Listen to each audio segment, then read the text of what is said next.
Hi, I'm Ed Sperling. I'm the Editor-in-Chief of System Level Design.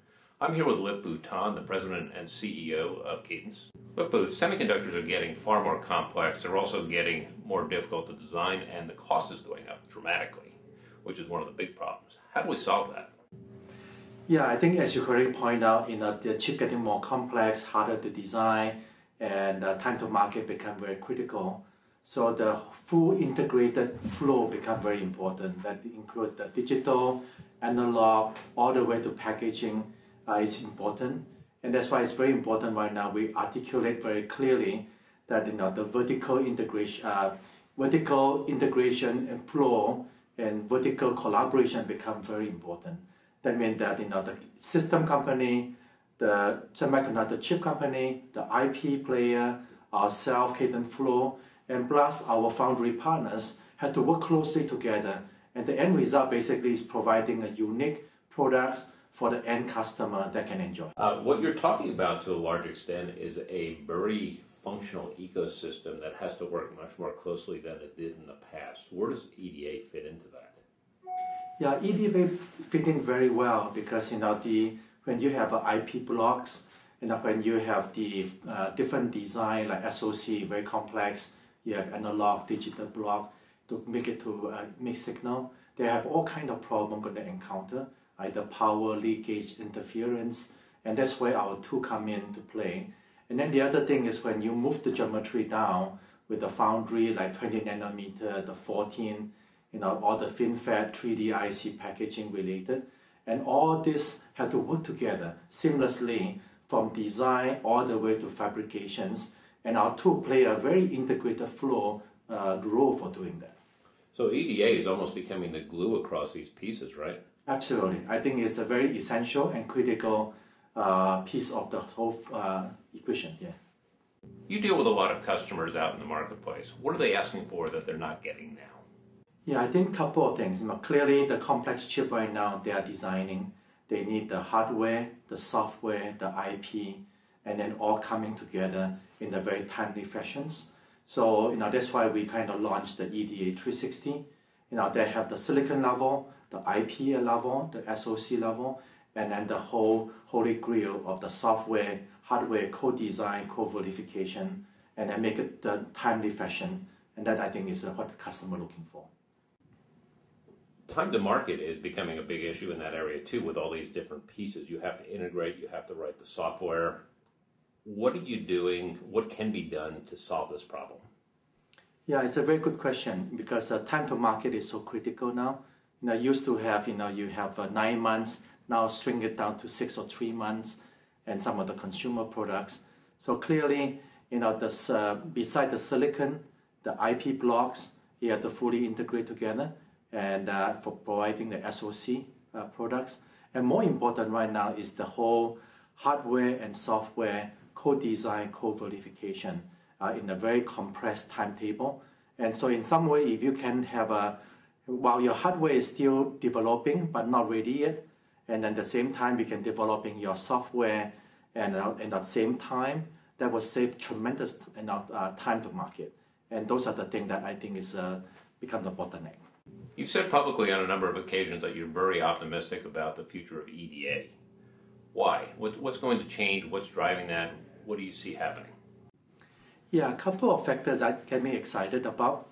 And then first of all, semiconductor is the heart of a lot of gadget that you have, either it's a phone or mobile device or some of the consumer product that you have.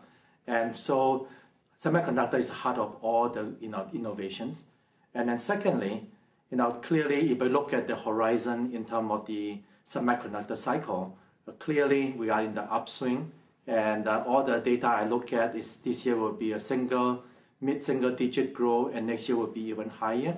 And so I think that whole consumer demand and then the whole cloud infrastructure that are built up, and so I think those are going to be driving a lot of the growth of the semiconductor.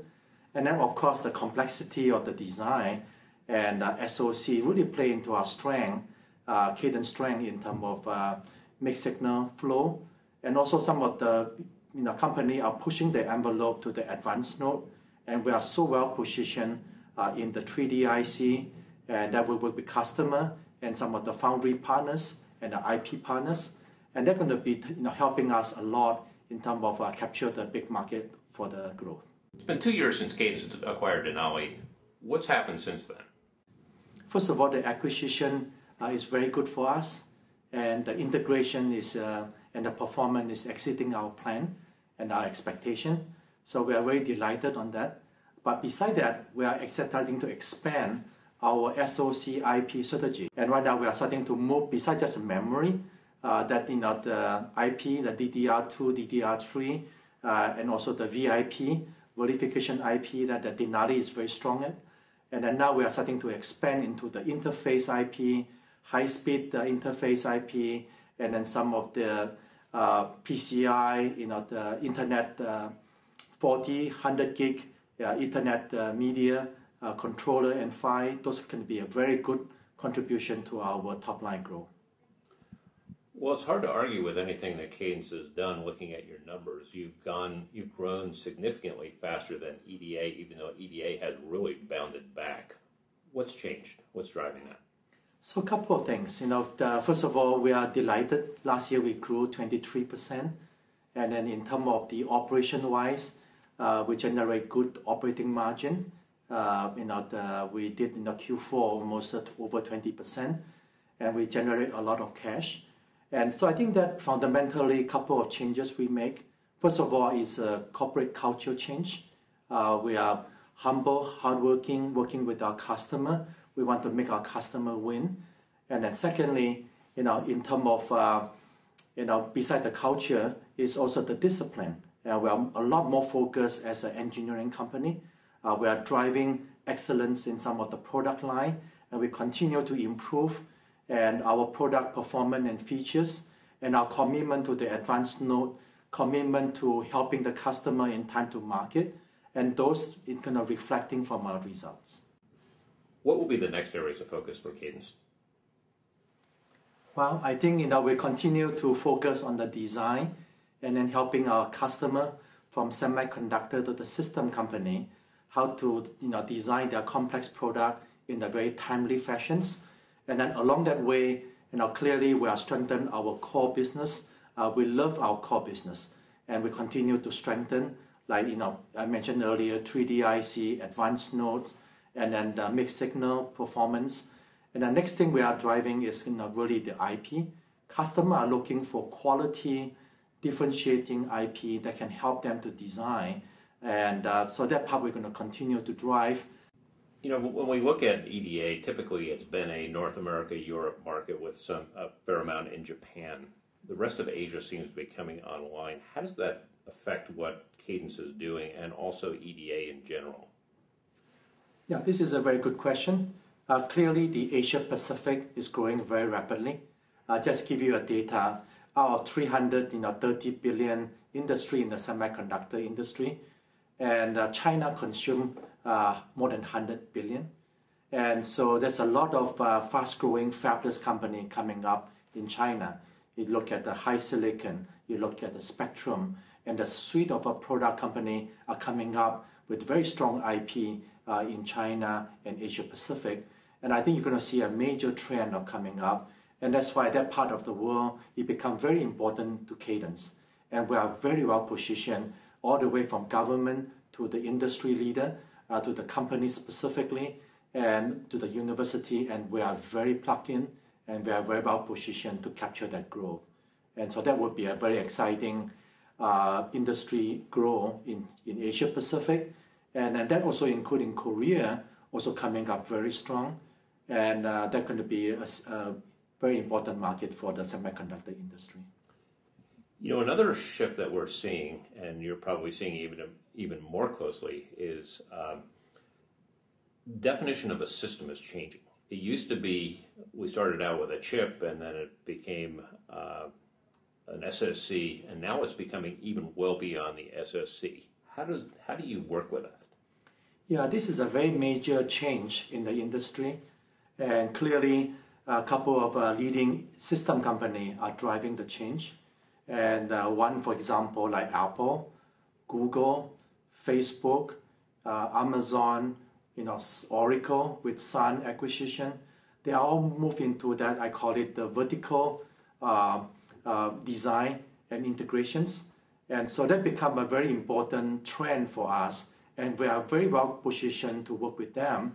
And each one of them, they are starting to not just from the service, software layer, hardware layer, all the way to the component to drive optimizations and the performance improvement. We are engaging with them in all level. And that's going to be a very important trend going forward, more vertically integrated. And then the design will be also very vertically integrated approach. And that's why 2 years ago we launched the EDA 360, and from the silicon realization to SoC to the system realization. And we've really articulated that vision, and it's happening now. Cadence also was well ahead of the market in terms of looking at a system and package type of approach, which has really become the precursor for what we're thinking about in stacking of die. Where are you now with that? Yes, I'm glad that you bring up that subject. One of our uniqueness is we have the end-to-end flow, not just from the design and all the way to the packaging of the board and the chip. And we have a PCB business that are packaging. And that is a fast-growing business for us, and it become very critical now. And when you move down the geometry to 20, 40 nanometer, besides FinFET, the next big thing is going to be the 3D IC, and how to stack the chip, and then to drive some of the performance and yield and improvement. And that part, we are heavily engaged. We are investing early, and we work with the leading customers and also the foundry like TSMC. And this is going to be a very important major shift in the industry, and we are very well positioned for that. So we've been hearing about 2.5D for a while. Where are we now, and what's holding up that market? Yeah, a couple of factors holding back. Clearly is a cost, and also is very related to the manufacturings, and also related to the yield. And we at Cadence, we provide the tool and enablement to customer, and also the customer had to decide whether they want to go and how quickly want to deploy that. And so clearly it's a manufacturing cost issue, the yield issue, and then had to be driven by the customer. We've gone multiple different directions in terms of mixed signal. At one point, everybody was saying they're not going to put the analog on the same die, and then all of a sudden it's back on the same die, and now we're probably going back and forth again. Where are we now, and what do we need to do to get analog onto the same chip? Yeah, that's a very good question. There's a major trend happening right now. Most of the design today is SoC, system on the chip. And then those chips tend to be very complex, analog block and digital block. And then in the past, they may use one of the two to use the analog design, and then one of the two for digital design. But now it becomes very complex, complexity of the chip, and also the process node that you are using. And it becomes more a strong desire to have a fully integrated mixed signal flow. And that's something that we see the trend, and we benefit tremendously because a lot of our customers like to see that. And easier to do a flow with our analog, and they've been using our analog flow, and now it makes sense to use a same flow, same database for the whole mixed signal, fully integrated signal flow. Lip-Bu Tan, thank you very much for your time. Thank you.